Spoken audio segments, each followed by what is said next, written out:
Hi, my name's David Steele, and I, along with my son Finlay, trade as Mayrock Farm Services, and we farm about 220 acres up in Kinrossshire in Scotland.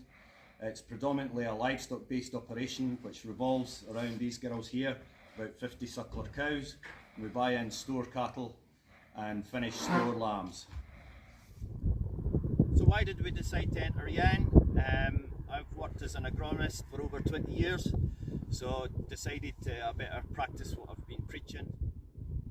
So there's a couple of narratives in the agricultural industry at the moment.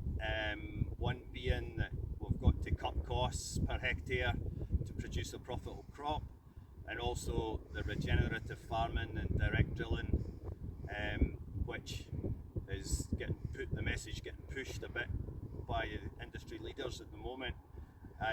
We just wanted to show that is not suitable for all situations, and that actually a proper mixed farming rotation combined with an attention to detail and an investment in the crop can produce the proper returns that smaller farmers and more marginal farmers are looking for, and suits their situation better.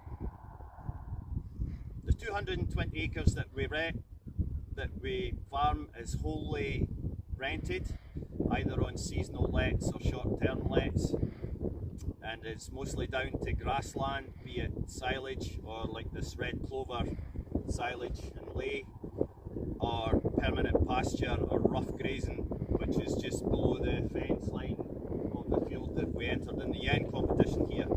So as you can see, this isn't prime arable land. So this crop went in fairly early for the area last year. Almost all the fertiliser was combine drilled in with the seed, and the seed was treated with manganese and take-off biostimulant to try and give the crop the best start. As the saying goes up here, well sown is half grown.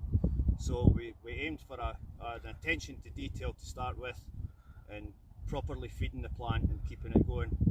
And the way the year turned out with the drought, the crop was well established and well on the road to growing by the time when the drought came in, and it wasn't so drought affected. At T1 we maximised more nutrition onto the plant with some zinc, manganese and copper, and a very, very small amount of fungicide, just to keep it ticking over, and more for nutritional benefits. At T2, after tissue testing, we were short on magnesium, so it got a top up of magnesium and a full normal crop protection fungicide program, no growth regulator, and then went through to harvest. We didn't have to round up this because it was quite well established. There wasn't a huge amount of green tillers, secondary growth, and we didn't use any Roundup on it, and harvested it relatively early for the area again. And the wet yield on it was 9.3 tonnes a hectare, which worked back to 8.6 tonnes a hectare at the 15%, which wasn't as good as last year, but given the horrendous growing season that we've just had, I think was quite commendable.